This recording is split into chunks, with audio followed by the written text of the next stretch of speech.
When we think about cybersecurity, our minds usually jump to firewalls, algorithms, lines of code. But that's not really the heart of it. At its core, this is a human conflict. It's a relentless, day-in, day-out battle fought by people, defenders who are often outnumbered, outgunned, and just plain exhausted.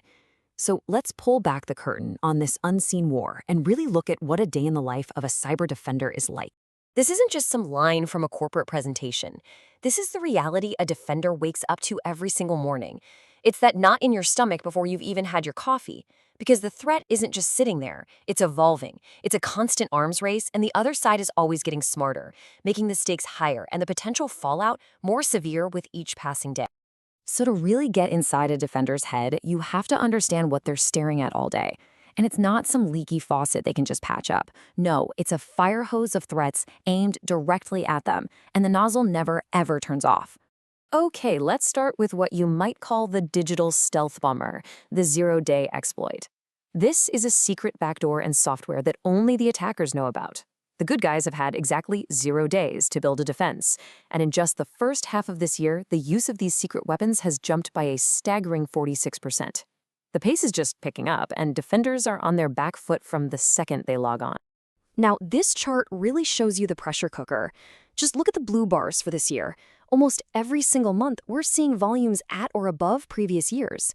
And that huge spike back in March, that was 19 brand new, unknown, and actively used exploits popping up in a single month. For a defender, this turns every routine software update into a potential ticking time bomb. But honestly, 0 days are just the tip of the iceberg. What about all the vulnerabilities we already know about? The ones that are so bad they've been put on the US government's official most wanted list. Well, that list of known weaponized flaws has grown by 80%. That means attackers are having more success than ever using old tricks. And this graph just perfectly illustrates the problem. It's not just about finding new bugs. Attackers are using a bigger and bigger arsenal of old vulnerabilities that, for whatever reason, a lot of companies just haven't patched yet. So the defender isn't just fighting today's war. They're still fighting the battles from last year and the year before that. The to-do list just never gets shorter. Okay, so we've seen the scale of this flood, but what does it actually look like when one of those threats breaks through? Let's break down the anatomy of a single, really devastating attack to see how it all unfolds. For a lot of cybercriminals, ransomware is the weapon of choice. And it is brutally effective. It doesn't just steal your data, it holds your entire operation hostage. For a defender, this is the absolute worst-case scenario.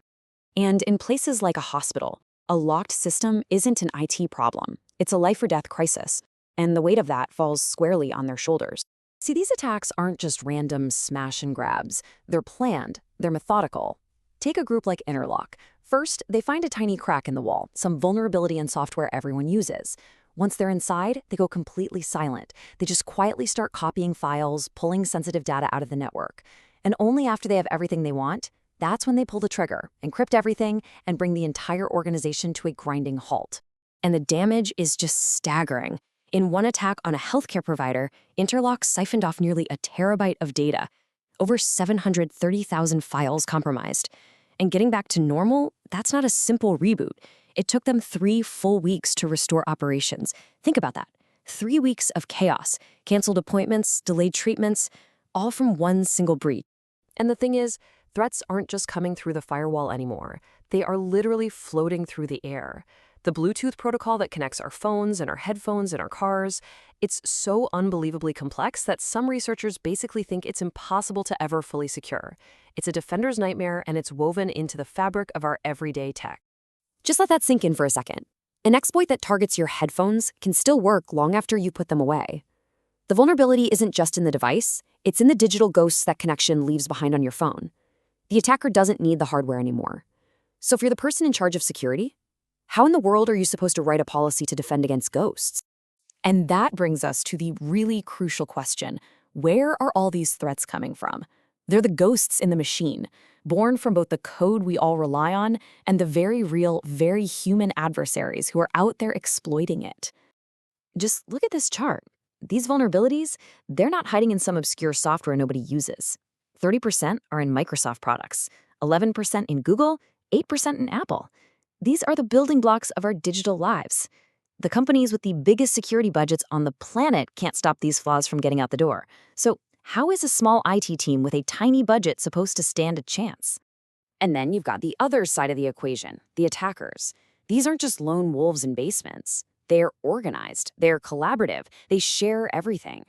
Groups like these, linked to Iran, they openly publish their custom hacking tools on sites like GitHub. They have a whole community built around breaking things, while the defender is often an army of one, tasked with fixing everything. And this right here is the defender's dilemma. They are fighting a war on two fronts. On one side, there's an infinite sea of vulnerabilities in the products they have to use. And on the other, there's a global, collaborative network of adversaries building weapons to exploit them. This slide just says it all. The attacker's arsenal is focused and powerful. Their job is to find one way in. Just one. But the defender, look at that list. Their job is to block every single possible way in. Forever. It's a fundamental, soul-crushing imbalance. So what does this impossible job actually look like, day to day? Well, it's a bit like that Greek myth, Sisyphus. It's a cycle of pushing a giant boulder up a hill just to watch it roll back down every single night. It's patch, monitor, repeat, with absolutely no end in sight. I mean, just look at this checklist. This is just a sample of what a defender is supposed to be doing. Ensure full asset visibility, patch all known vulnerabilities, continuously monitor everything. The reality is, each one of these bullet points could be a full-time job for an entire team, let alone one person. And this is the standard they're judged against every single day. And that brings us to the final human question at the heart of all of this. We can talk about tech and code all day, but it always comes down to people. In a world with an infinite supply of flaws and a very finite number of defenders, how much can we really expect one person to handle? At what point does the expectation become impossible? And what happens to the people we ask to do it anyway?